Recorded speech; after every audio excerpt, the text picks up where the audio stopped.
Olá! Para quem não me conhece, meu nome é Bruna. Eu estou aqui para lermos a palavra juntos, aprender um pouco mais sobre o Senhor. Sempre procuro destacar que eu não tenho curso de teologia, não estou aqui para ensinar a palavra, mas para ter este tempo de leitura da palavra, para termos uma conversa sobre alguns textos da palavra. E nesse tempo a gente está lendo o livro de Eclesiastes. Hoje, vamos ler o capítulo 5. E eu falo de acordo com aquilo que o Espírito Santo tem falado ao meu coração. E eu creio que a palavra ela não volta vazia, então eu sei que em algum lugar ela vai chegar no tempo certo e na hora certa que o Senhor quiser, Então hoje vamos ler o capítulo 5 e primeiramente vamos orar. Senhor Deus e Pai, me coloco diante da Tua presença, Pai, mais uma vez, te agradecendo pelo privilégio, Pai, de ler a Tua preciosa palavra. Senhor, eu me coloco, Senhor Jesus, à disposição de Ti. Que o Espírito Santo governe aquilo que eu for falar, que seja uma palavra instruída por Ti, que eu não venha, Senhor Jesus, falar nada de mim e que eu sei, Pai, que vidas vão ser alcançadas através da Sua palavra, porque ela, sim, é vida, ela sim transforma. E que o Espírito Santo nos dê clareza de entendimento, para que nós venhamos entender aquilo que o Senhor quer para nós neste tempo, Pai. Assim eu oro e te agradeço no nome de Jesus.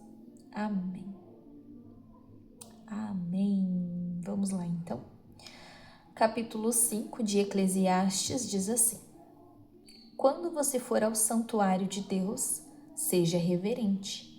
Quem se aproxima para ouvir é melhor do que os tolos que oferecem sacrifício sem saber que estão agindo mal.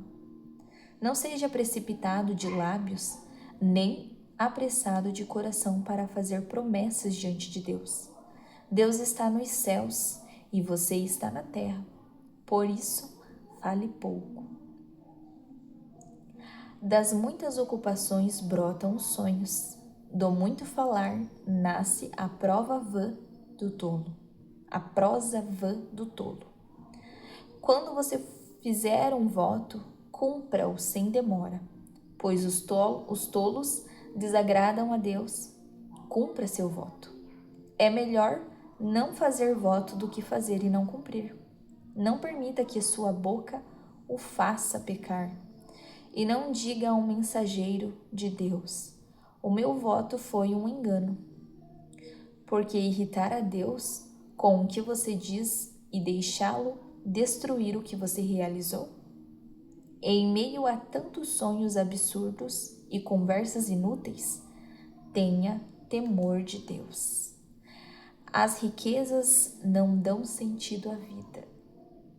Se você vir o pobre oprimido numa província e vir que lhe são negados o direito à justiça, não fique surpreso, pois todo oficial está subordinado a alguém que ocupa posição superior. E sobre os dois há outros em posição ainda mais alta. Mesmo assim, é vantagem à nação ter um rei que governe e que se interesse pela agricultura. Vamos ver aqui no capítulo 10. Eu ainda não colei minha Bíblia, por isso estou dando uma ajeitada aqui, só um minutinho. Capítulo 10 diz assim: Quem ama o dinheiro jamais terá o suficiente. Quem ama as riquezas jamais ficará satisfeito com os seus rendimentos. Isso também não faz sentido. Quando aumentam os bens, também aumenta os que consomem. E que benefício trazem os bens a quem os possui, se não dar um pouco de alegria aos seus olhos? O sono do trabalhador é ameno, quer coma pouco, quer coma muito, mas a fartura de um homem rico não lhe dá tranquilidade para dormir. há um mal terrível que vi debaixo do sol. Mais um mal terrível que o pregador viu debaixo do sol. Vamos ver aqui. Riquezas acumuladas para a infelicidade do seu possuidor. Peraí, deixa eu usar aqui. Se as riquezas deles se perdem num mau negócio, nada ficará para o filho que lhe nascer. O homem saiu nu do ventre de sua mãe, e como vem, assim vai. Todo o trabalho que se esforçou, nada levará consigo. Há também outro mal terrível. Como o homem vem, assim ele vai. E o que obtém de todo o seu esforço em busca do vento. Passa toda a sua vida nas trevas, com grande frustração, doença e amargura. Assim descobri que para o homem o melhor é o que mais vale a pena é comer, beber e desfrutar, o resultado de todo o seu esforço que se faz debaixo do sol durante os poucos dias de vida que Deus lhe dá, pois essa é a sua recompensa. E quando Deus concede riqueza e bens a alguém e o capacita a desfrutá-los, a aceitar a sua sorte e ser feliz em seu trabalho, isso é um presente de Deus. Raramente essa pessoa fica pensando na brevidade de sua vida, porque Deus o mantém ocupado com a alegria do coração. Amém? Olha só em quantas coisas aqui pra gente observar e comentar. A gente viu aqui no início, né, que o temor, eita lasqueira, esse daqui já começa assim já, né? O temor do Senhor é algo que hoje em dia a gente não vê. Hoje a gente tem visto, né, que o temor se foi. Infelizmente é uma realidade, mas o temor se foi. Não há temor, né? As pessoas hoje em dia escarnecem do Senhor, elas zombam, elas fazem coisas terríveis. A gente vê, né, que muitas das vezes as pessoas querem atacar a igreja, mas esquecem que quem é o dono da igreja, né? Estão atacando diretamente o próprio Deus, né? Então hoje em dia é muito difícil a gente ver, né, pessoas que têm reverência, que têm temor, né? E a gente viu aqui que eu achei muito lindo e é algo assim que eu fico impactada, porque eu vejo quão maravilhoso o Senhor é e quão direto as coisas do Senhor são. Porque ele diz assim, não seja precipitado de lábios, nem apressado de coração, para fazer promessas diante de Deus. Deus está nos céus e você está na terra, por isso fale pouco. Das muitas ocupações brotam sonhos. Do muito falar nasce a prosa vã do tolo. Isso para mim é top, porque eu vejo hoje que a gente tem tantos argumentos, a gente tem tantas coisas que a gente chega diante de Deus e a gente quer falar muito, muito, muito, muito, muito. É do muito falar, é do muito pedir, é do muito querer fazer promessas para o Senhor. E esquecemos de ser reverentes, esquecemos de ter temor, de entrar na presença do Senhor de maneira com reverência, né? De saber ouvir aquilo que o Senhor quer. Eu disse no outro vídeo, de querer saber aquilo que o Senhor quer para as nossas vidas. Que a gente geralmente chega diante de Deus com uma lista de pedidos, com uma lista de promessas que fazemos diante dele, sem reverência, sem temor, achando que o Senhor tem que fazer aquilo que nós queremos. E é muito, muito pelo contrário, né? É algo muito sério.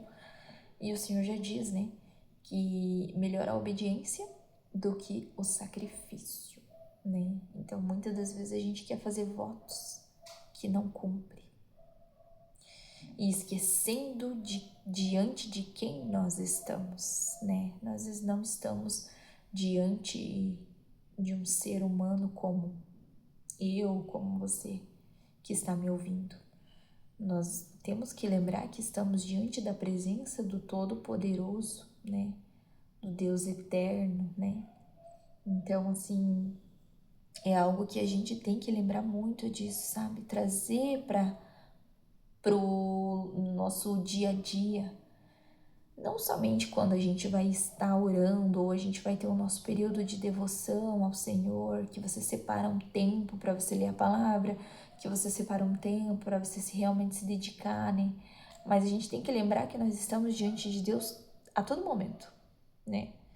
Os olhos do Senhor nos contemplam a todo momento. Então, assim, a gente tem que ter esse temor no nosso dia a dia. A gente tem que ter essa mentalidade de que estamos vivendo para a glória de Deus. E se o nome dele está sendo glorificado, é em tudo, né? É em tudo. A gente tem que lembrar disso, que o nosso Senhor está nos observando a cada segundo, em tudo, né?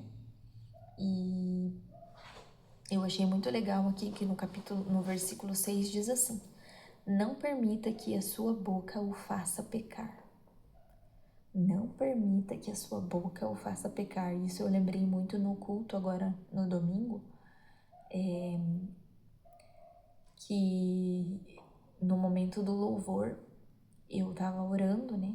Porque eu não sabia o louvor, né? Daí eu falei: Senhor, vamos conversar aqui, né? Vamos entregar este culto realmente racional a Ti. E eu estava ali, né? Conversando com o Senhor no meu momento de oração. E veio essa palavra na minha cabeça. A mesma boca que louvamos ao Senhor é a boca que usamos para amaldiçoar o próximo. A mesma boca que diz eu te amo para Jesus é a mesma boca que levanta calúnia sobre o próximo, que amaldiçoa o próximo, ou até mesmo dentro da própria casa.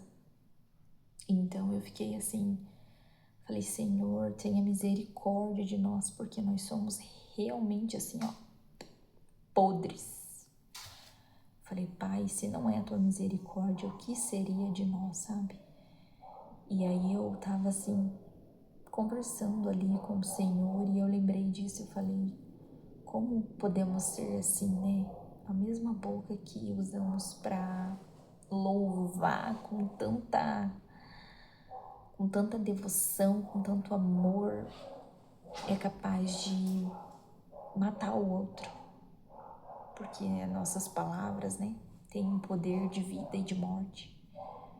Então é algo assim que a gente tem que pensar nisso, sabe? O que tem saído da nossa boca? O que a gente tem falado? Será que estamos vivendo de acordo com aquilo que lemos na palavra? Será que as nossas orações são só meros pedidos? Será que o que a gente fala edifica ou mata, né? Será que estamos usando a nossa boca para glorificar o nome de Deus ou para pecar, né? Então é algo muito sério, e isso sobre o que a gente fala reflete muito aquilo que está dentro, né? Aquilo que está dentro de nós é o que a gente acaba falando, né? E aqui a gente vê novamente sobre a injustiça, né? Nós vimos no capítulo 4 e vivemos em um mundo injusto, né? Tamanha injustiça estamos vendo nesses últimos dias. Muitas pessoas sendo oprimidas, muitas pessoas sendo massacradas, na verdade, pelo fato da questão financeira, né? Pessoas sendo colocadas na balança, né? Aquelas que têm, beleza, aquelas que não têm, não quero perto. E infelizmente a gente vê isso dentro da igreja. A gente vê isso dentro da igreja. Não digo igreja, porque a igreja de Cristo é uma igreja madura, que vive na palavra, que sabe que o amor de Cristo faz com que nós vemos a nossa podridão para que nós possamos ver que somos dependentes de Cristo, e é Cristo que faz a gente ver o outro melhor que nós, né? Então, assim, infelizmente a gente vê, sim, essas situações, né, no nosso dia a dia de injustiça, né? Isso está em todos os lugares. E aqui eu vi também no 10, né, que diz assim, que quem ama o dinheiro jamais terá o suficiente. Jamais terá o suficiente porque sempre vai estar atrás de algo novo, querer. Aquilo que ele tem nunca vai saciar, porque os olhos já estão corrompidos pela ganância, né? Aí aqui também fala, assim descobri que para o homem o melhor é comer, beber e desfrutar de todo o esforço que se faz debaixo do sol diante dos poucos dias que Deus lhes dá, pois essa é a sua recompensa. É exatamente isso. Nós já devemos ser gratos pelo fato do Senhor nos dar saúde, nos sustentar, né? Porque tudo vem dele, né? Se você levanta de manhã, o Senhor quem te levantou. Quem te deu o sopro, né, de vida, te deu o fôlego de vida foi o Senhor. Então, assim, só o fato da gente levantar, estar bem, se movimentando, fazendo isso daqui já é algo que nós deveríamos agradecer. É algo que deveria ser, assim, surpreendente para que nós possamos ser gratos ao Senhor, porque muitos não têm isso, né?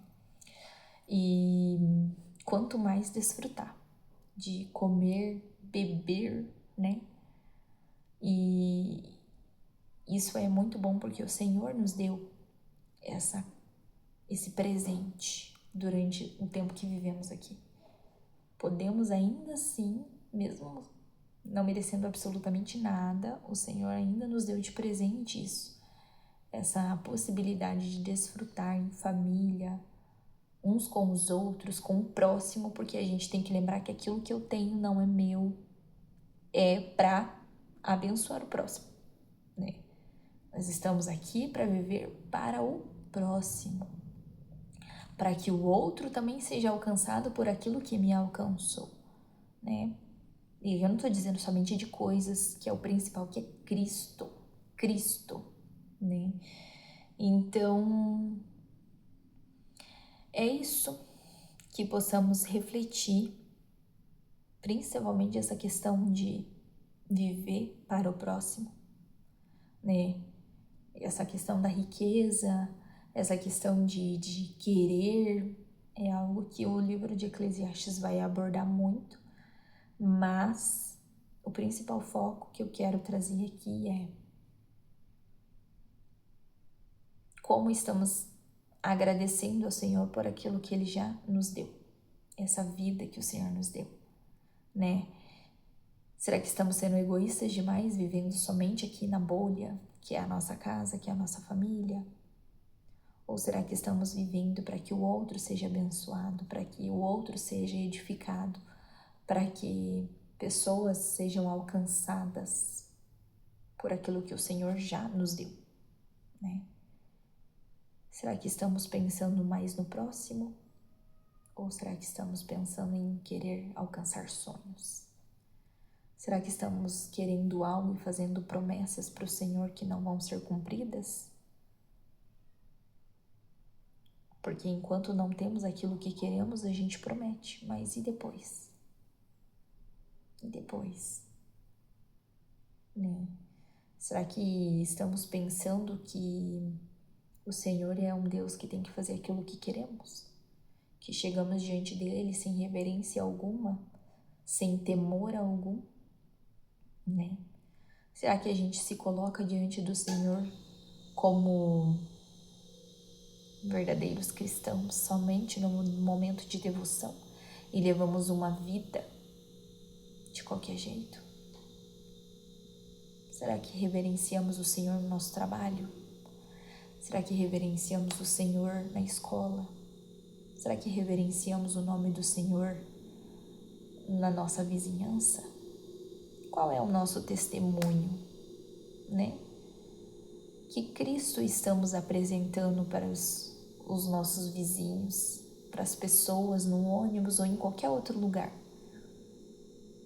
de que maneira estamos nos colocando diante do Senhor no nosso dia a dia, a partir do momento que levantamos. Será que estamos vivendo uma vida de acordo com aquilo que Ele quer para nós? São tantas perguntas. E eu fiz uma leitura rápida, mas eu acho que seria interessante ler novamente e se perguntar a cada parte da leitura e se perguntar: o que eu tenho feito? Quais promessas eu tenho feito diante do Senhor e eu não tenho cumprido? O que eu tenho falado diante do Senhor e eu não estou tendo reverência, achando que o Senhor é um amigo meu e Ele não é? O maior engano nosso hoje é falar: o Senhor é o meu amigo, e entrarmos na presença dele de qualquer jeito. Isso é um perigo gigantesco. Infelizmente hoje líderes falam desta forma, mas isso está totalmente errado. Por isso que a palavra diz, sobre o temor devido a Deus. Que possamos refletir sobre isso. Amém? Senhor Deus e Pai, muito obrigada pela Tua palavra, Senhor Jesus. Obrigada, Senhor Jesus, por ter tantas coisas que precisamos refletir sobre as nossas vidas. E mais do que ter reverência, Senhor Jesus, somente no momento de devoção, no nosso tempo devocional, que possamos ter temor, Senhor Jesus, sobre todos os dias. Que a gente não venha se colocar diante da Tua presença, Pai, de qualquer jeito. Que nós não venhamos achar, Pai, que estamos diante do homem que é falho. Que nós venhamos ter o entendimento de que estamos diante de Ti, do Deus poderoso, do soberano, do eterno, daquele que só estamos aqui por causa de Ti. Eu oro para que o Senhor venha restaurar o temor, sabe? Restaura o temor, ó Pai. Que haja temor em nossos corações. Que haja reverência quando formos falar contigo. Nos ajuda, Senhor, a não fazermos promessas vãs. Nos ajuda, Senhor, a silenciar o nosso coração, a silenciar a nossa mente, para que venhamos, sabe, Pai, ouvir aquilo que o Senhor quer de nós. E mais do que fazer promessas, fazer sacrifícios, que nós venhamos obedecer a Tua palavra, obedecer aquilo que o Senhor quer. Que venhamos ter, Senhor Jesus, essa consciência de que tudo é para Ti. Que venhamos ter um coração grato, porque o Senhor ainda assim nos ajuda a desfrutar daquilo que o Senhor mesmo nos deu. Muito obrigada, Pai, pelo Teu amor, pela Tua graça, pela Tua misericórdia, Senhor Jesus. Que o Espírito Santo nos dê, Senhor Jesus, entendimento, sabedoria e discernimento, Pai, para entendermos que o Senhor é um Deus soberano e que nós não estamos diante de qualquer um, mas sim do Deus Todo-Poderoso. Eu louvo o Teu nome, Pai, pela Tua palavra e que ela alcance vidas. Que pessoas venham, Senhor Jesus, realmente, Pai, entender que estamos aqui para fazer a Tua vontade. É assim que eu oro, Pai, e te agradeço no nome de Jesus. Amém.